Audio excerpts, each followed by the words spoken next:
Just Jimmy and Allison, and we're here with our quarterly recap video, Spring 2K17. So we're going to start off with our problem motivation. Our high-level question / motivation is, how can we find ways to connect people in interesting ways? So we read this paper where psychological proximity was used to connect people, and in order to have psychological proximity, we needed social proximity and physical proximity, but we're approaching this from situational proximity. So we're trying to see if that can be used to connect people too. An example is Young Sung and his dad, who's in a different country. They're both walking home from work, and it's fall time, and it's windy, and the leaves are falling from the trees. And if we could identify a moment where they were both free and walking at the same time, and could reach up and catch a leaf together, that would be an opportunity for them to connect in that spur of the moment. So next is our research question, which is, how can we facilitate people opportunistically coming together to engage in shared experiences? And current challenges that try to tackle this question are, it's really difficult to recognize opportunities for collective action since these opportunities are sometimes hard to describe. In addition, coordinating people who aren't co-located is very time-intensive and often unreliable because they're so far apart. And then that also brings in the question of, what if the experience changes while it's being run? Like, what if users drop out? What if, like, one user's participation affects another user's participation? Like, how can we re-coordinate and reorganize on the fly? Better. So when we talked about our research question is to, get people to engage in shared experiences. What we mean by shared experiences is basically any way where we can find a group of users, notify them, and get them to participate in some sort of action on their phone. That's the most general description. And so kind of we talked about what kind of shared experiences do we want to really be able to support? And so some things that we want to be able to account for, when we find users to participate, as people participate, we want the experience to be able to change as people participate. After we have a bunch of people that participate, if some people don't participate, we want to be able to recover from that and account from that. And also, when we're looking who should we get to participate, we want to be able to describe both what kind of users we want to participate, like, say, only users who are in locations where it's snowy. We also want to describe, kind of the situation we need for a group of users, for anyone to be able to participate. Maybe we need 10 users in places where it's snowy, or maybe we need a user in a snowy place and a user in a sunny place at the same time. So those are kind of some general things we realize we want to be able to describe when we talk about shared experiences through a lot of brainstorming and talking to people about shared experiences. So when we say shared experience, we're working on a language that lets us write a shared experiences and then run a shared experience. So the way we define a shared experience is a shared experience is made up of needs. And a need is a task that a user needs to complete and the situation they have to be in to complete that task. So if we were trying to collect a bunch of pictures of the clouds on a cloudy day, the need would be pictures of clouds. The situation would be cloudy. The task would be take photo. So that's kind of how they go together. And sometimes we need multiple needs to be completed together. So in that case, we can have need groups. So a need group is made up of several needs that have to happen at the same time. So if we can't find people for all the needs in a needs group, we don't run it. And the need group also has stopping criteria.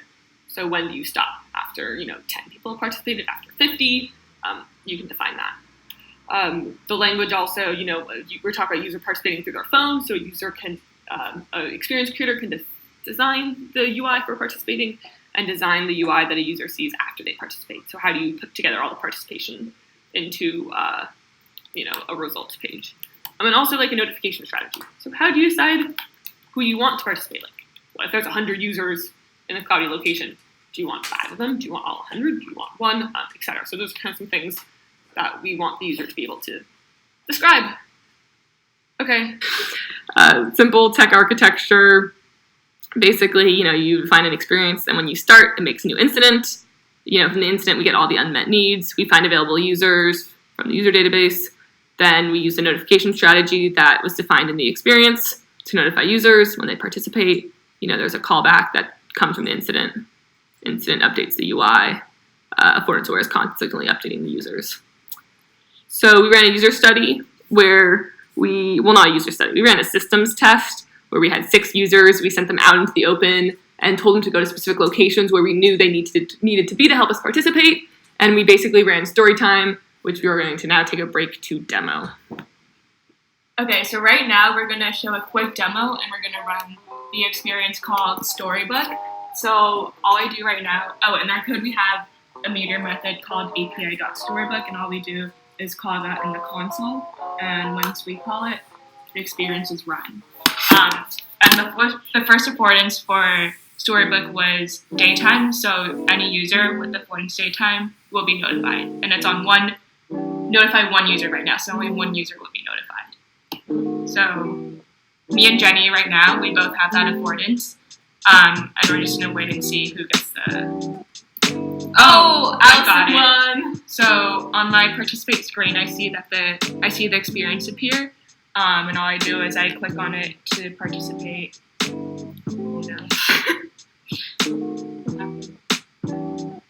There we go. Okay, so this is the participate screen. It says, illustrated page in the story. Take a photo that best describes the below sentence from the story. And the sentence is, Jimmy fell asleep while sunbathing in the grass. So I'm going to take a photo of the sky outside.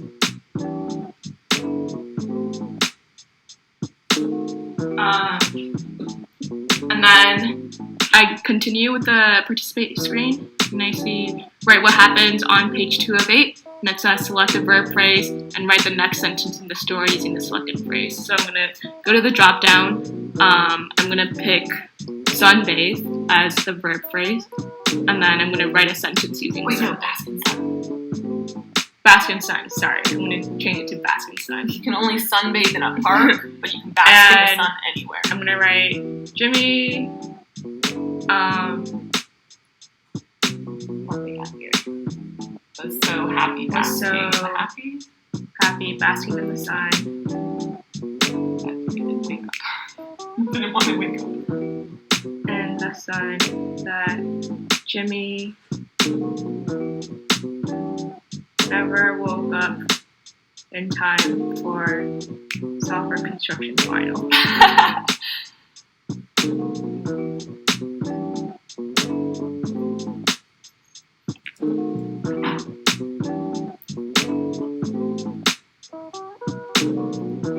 So now that Allison has participated, that's registered a callback. So basically, as soon as she participates, it's going to appear in the results. There you go. This is what I submitted just now. And then, so it's now looking for a user who can bask in the sun. Oh, look, that's me. So the reason why it couldn't be Allison is after you participate, there's you can't participate for, I think they have it set to 15 minutes, so people don't get spammed. So now I participate, I have the same UI, but now I see Allison's sentence. So now it's asking me to take a picture, so I'm also going to go over to the window.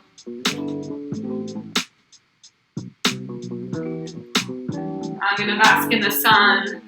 Okay, what sentence goes next? Let's see.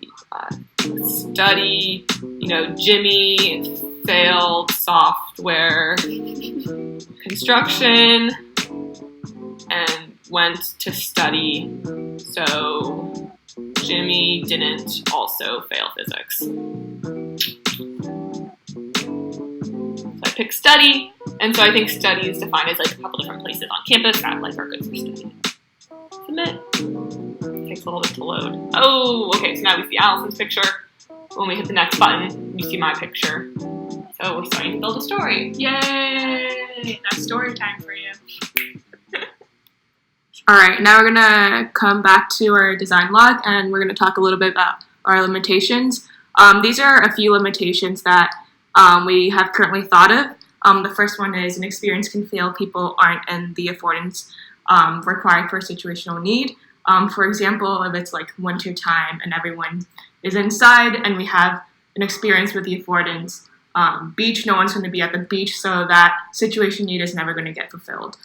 In addition, we will be trying to run an experience continuously for probably over a day, and currently that doesn't work right now because Heroku diagnosed or something like updates every day, so that causes the experience to stop running. Our third limitation is if people are notified but they don't participate, but they still meet the requirements of the need, a new person is never notified. So we have a potential solution to solve this, and it's by setting timeouts, and we will be implementing that in our next steps.